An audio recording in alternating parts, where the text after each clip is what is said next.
Hello प्यारे बच्चों, तो चलिए इस क्वेश्चन को डिस्कस करते हैं। काफ़ी अच्छा क्वेश्चन है। इसने क्या दे रखा है, consider y equals to, y क्या है, फंक्शन ऑफ x है, जो कि ऊपर में लीनियर है और नीचे में क्वाड्रेटिक है।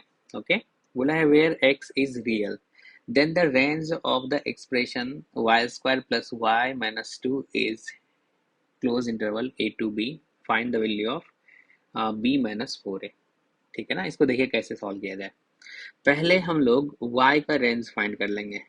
ठीक है ना, तो y का रेंज कैसे फाइंड करेंगे, अपने को दिख रहा है लीनियर अपॉन क्वाड्रेटिक, हमने पढ़ा है जो अगर लीनियर अपॉन क्वाड्रेटिक हो या फिर क्वाड्रेटिक अपॉन क्वाड्रेटिक हो या फिर क्वाड्रेटिक अपॉन लीनियर हो। ठीक है ना, इसमें क्या करते हैं, सबसे पहले क्रॉस मल्टीप्लाई करते हैं। तो आपने क्रॉस मल्टीप्लाई कर लिया, फिर अपने को x में क्वाड्रेटिक बनाते हैं, तो x में क्वाड्रेटिक बना लिया। इसके बाद हम लोग इसमें क्योंकि हमें दे रखा है x क्या है, रियल है, तो अगर रियल है और x में ये क्वाड्रेटिक है तो इसका जो रूट्स आएगा वो क्या आएगा, रियल रूट्स आएगा। ठीक है ना, चलेगा। तो रियल रूट्स आएगा और हम लोग क्वाड्रेटिक का कॉन्सेप्ट लगा रहे हैं, तो सबसे पहले तो इसको इंश्योर करना पड़ेगा जो भाई ये क्वाड्रेटिक है। तो क्वाड्रेटिक के लिए अपन कह सकते हैं coefficient of x square not equal to zero, ये हम लोग मान रहे हैं क्योंकि हमें क्वाड्रेटिक का कॉन्सेप्ट लगाना है। तो एक्स स्क्वायर का कोफिशिएंट क्या है, y है, तो हमने लिख दिया y not equal to zero. तो अब ये क्या आ गया, अपने को पता है x क्या है, रियल है।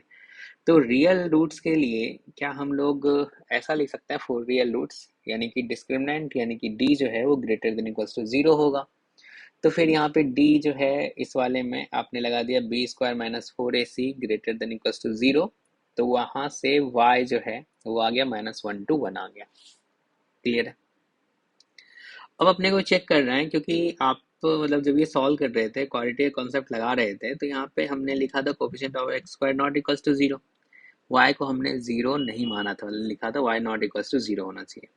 हमें चेक करना पड़ेगा क्या ऐसा कोई रियल x पॉसिबल है जिससे y का वैल्यू जीरो हो जाए। तो y क्या था भाई, two x upon one plus x square equal to zero. तो हाँ, ऐसा x अपने को मिल रहा है जिससे y का वैल्यू क्या आ जाए, जीरो आ जाए। तो यानी कि y इक्वल टू जीरो जो है इसमें कंसिडर करना है। तो अब फाइनली इस का जो रेंज आया है इस फंक्शन का y equals to two x upon x plus x square plus one का, वो क्या आ गया, माइनस वन टू वन। तुम्हें जो रेंज फाइंड करना है वो इस वाले पार्ट का रेंज फाइंड करना है, और यहाँ पे y जो है वो कितना है, y अपना माइनस वन टू वन है। ठीक है ना, इसका इनपुट जो है वो क्या है, माइनस वन टू वन है। अब बताओ, एक क्वाड्रेटिक का रेंज फाइंड करना है और उस क्वाड्रेटिक का इनपुट डिफाइन कर रखा है जो आप बात करोगे माइनस वन टू वन में।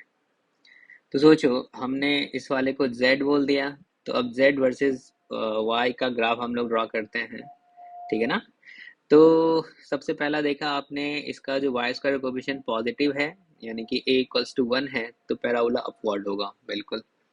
फिर आपने क्या फाइंड किया, इसका d फाइंड किया, d जो कि इसका पॉजिटिव आ रहा है यानी कि रियल है, यानी कि कट करेगा वह।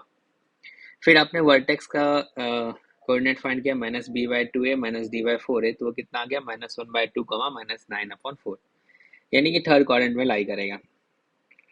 और यहाँ पे अगर देखें, यहाँ पे z इंटरसेप्ट कितना आएगा, y इक्वल्स टू जीरो रखोगे तो माइनस टू आएगा, तो यानी कि जीरो कमा माइनस टू से भी पास करेगा। अब देखो, इसमें इनपुट जो आपने रखा है वो कहाँ से कहाँ तक है, माइनस वन टू वन। तो माइनस वन पे अपने को वैल्यू आ गया माइनस टू, तो माइनस वन से लेके अपने को कहाँ तक मतलब है, वन तक। इस वाले पार्ट में ही अपने को देखना है जो कितना रेंज दे रहा है। तो मिनिमम वैल्यू कितना दे रहा है, माइनस नाइन बाई फोर, और मैक्सिमम वैल्यू कहाँ पे दे रहा है, जीरो दे रहा है। ठीक है ना, तो इस वाले पार्ट का रेंज जो आया है वो क्या आ गया, minus nine by four to zero, यानी कि close interval A to B. तो ए बताइए किसके इक्वल हो जाएगा, तो माइनस नाइन बाई फोर, और बी किसके इक्वल, जीरो के इक्वल। तो यहाँ से अपने को फाइंड क्या करना है, b माइनस फोर ए, तो कितना आ जाएगा, नाइन आ जाएगा। तो इस क्वेश्चन का जो करेक्ट आंसर है वो किसके इक्वल होगा, नाइन के इक्वल होगा।